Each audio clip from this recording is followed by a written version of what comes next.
What up, Nitro family? This Core joining again with TTR Racing. I just want to welcome the legend himself to TTR Racing. We're gonna have a discussion night. We just gonna touch up on engine tuning again, but I'm gonna let my big homie, the OG, explain it to y'all. And this technique applies to all engines, not just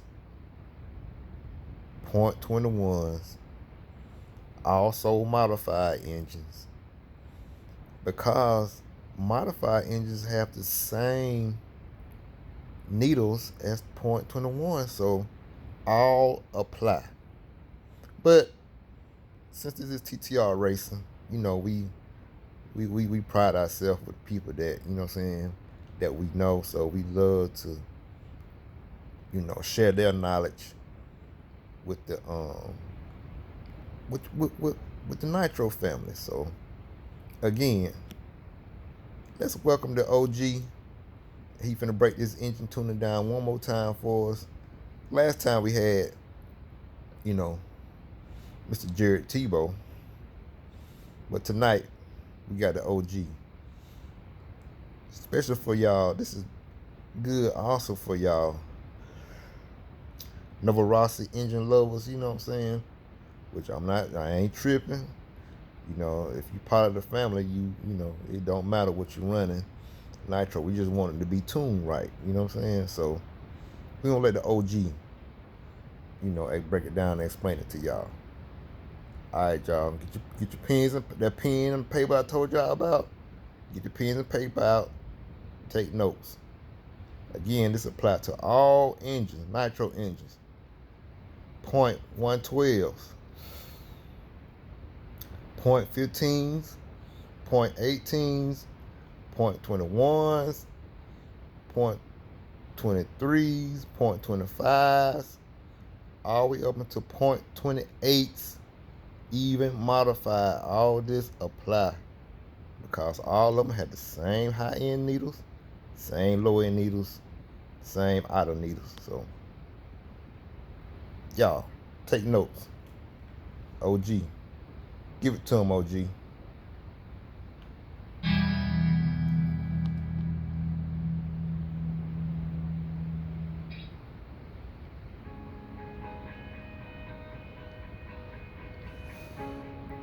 Adam Drake has been kind enough to help us out here today, helping people with the tuning inquiries on the Plus 21-4, the Toro Nero, and also the FMS.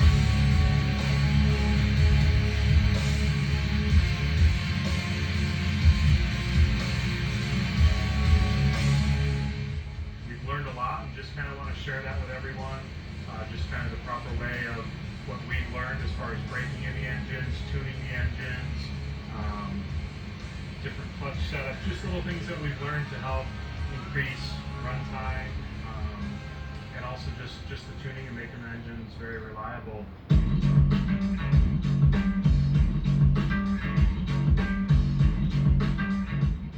The engine that I run in my buggy is the Novorossi Plus 4, the 21-4.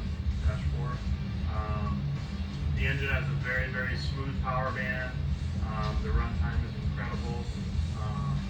The pipe that I run is the Novorossi 9901 Super Strong with the 41021 header and the Novorossi C6 PVC glow plug. So tonight we'll go over just kind of showing the basic carb settings for that. Another one of the engines that we'll go over tonight is the Novorossi Toro Nero. Typically it's the engine that the majority of the guys run in their Truggy just because of the amount of power it has. I go back and forth in my truck between the Plus 4 and Toro Nero just depending on the track conditions. If it's a really big track or has a lot of bite, I'll run the Toro Nero just purely because of the power. The setup I run with that is the 9901 pipe with the 41021 header, the same as my buggy. The only difference from the setup in my truck from the buggy is I run a 7mm Venturi, and also on the truck I run the Novorossi 9854 pipe. Other than that, it's pretty much the same for truck and buggy with both the Toro Nero and Plus 4. If I run it in buggy, I run a 6 mil. If I run it in truck, I run a 7 mil Venturi.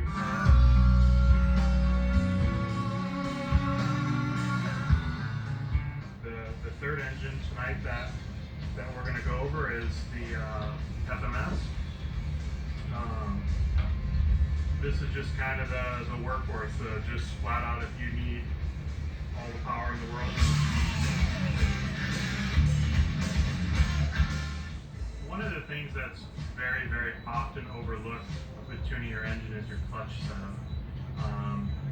You see people all the time that may struggle or have problems with bottom end, and it could be one extreme or the other. It could be that the clutch is just way oversprung, or that the clutch doesn't have enough spring on it. It's way too heavy. It's something that you really kind of have to have an ear for, and definitely pay attention to setups that you may find online from team drivers. All of my setups are online for both my buggy and truck, with my clutch setups, which flywheel weight I use, whether it's steel or aluminum, which springs, which compound shoes.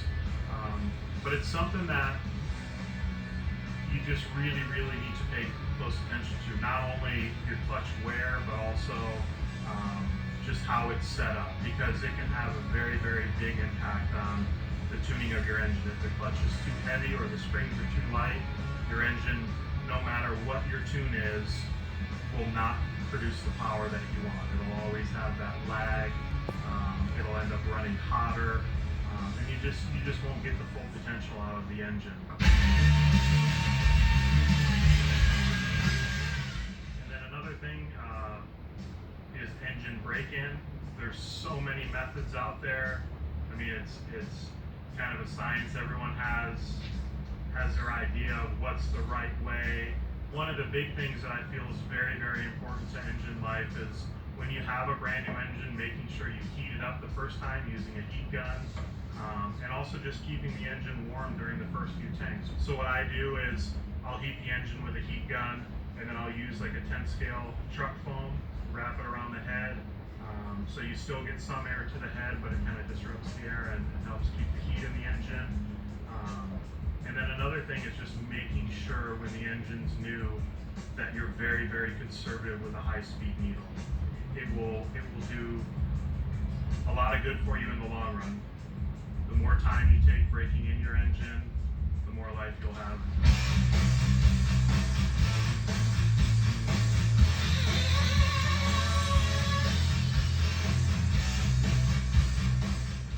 Another thing to pay close attention to when tuning not only an Overoski engine but any engine is Heard that? leakage setup. Any Making sure that engine. you don't have too much deadband, and also that the carburetor is opening all the way. I see many, many times where a guy, his engine's struggling to have the top speed and also running very hot. And what happens is the Venturi is just not, or the carburetor is not opening all the way. So you're overcompensating by running a very, very lean setting on top. And also if your car flexes or bottoms out, something may flex or give, and the next lap it may go really fast on the straightaway because it's actually pulling it a little more. So it's very critical to make sure that your carburetor is opening the full length of the Venturi you're running. So for example, if you're running a 6 mil Venturi, you should always pop the air filter off and make sure that the carburetor slide is opening that full 6 millimeters. It doesn't need to open all the way until where the carburetor stops or is fully extended. It only needs to open the distance for the Venturi you're running. As far as the standard settings for the Plus 4, generally, depending on wherever you go in the world, for me, my engines are never really much more than a couple hours on top or bottom. The fuel that you run may make a little bit of a difference, but for the most part, these are very general settings that'll get you close.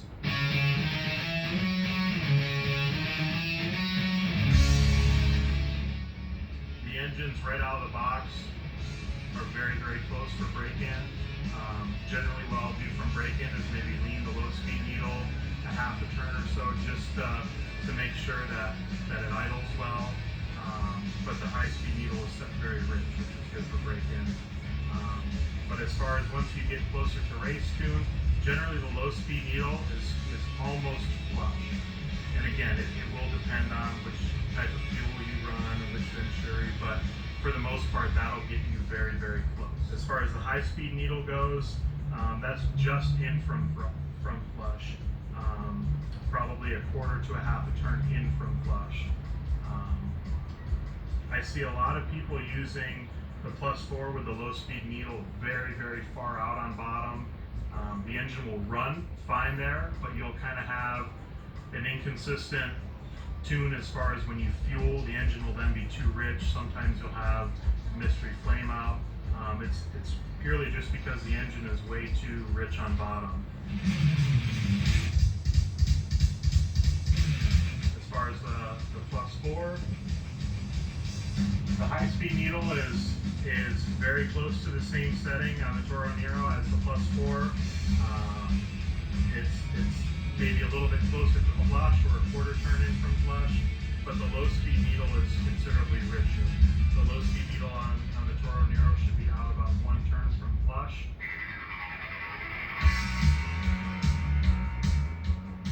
Now in the FMS, it is very, very close to the Toro. On the bottom needle, it's just about a turn out from flush on the bottom, and it's pretty flush on the top. If you're looking for a little bit more power, then of course on the top of the needle, you go in just a tick more, no more than a quarter turn, and you should be right there. It should be to the point where it's almost uncontrollable. Another thing that's a very commonly overlooked thing when tuning an engine is, for one, being too worried about temperature, but if you are using a temp gun, making sure that your temp gun, that the lens is clean.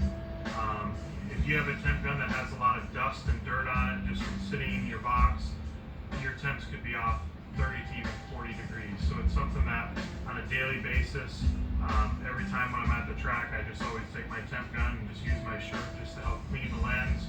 So every day you're starting off with a clean temp gun, that way it works properly.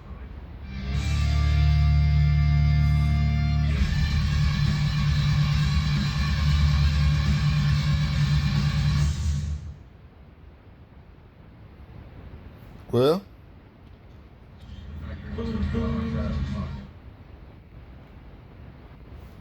there it is.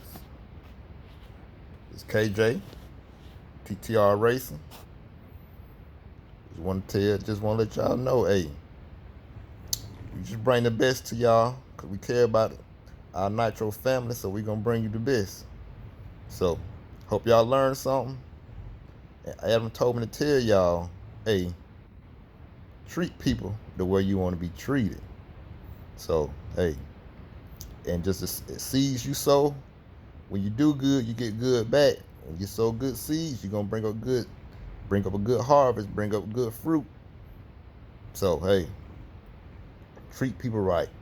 Treat people the way you would like to be treated, and share your knowledge with other people. Share your knowledge like I'm sharing with y'all. Share your knowledge with others. Don't keep it to yourself. Because you don't know down the line somebody else, the same person you're trying to keep your knowledge from, you may need them later on down the line. So that's how life works. But hey, love y'all. Just want to share that with y'all. All right, Nitro family. Corey Jordan, TTR Racing. Hey, till next time.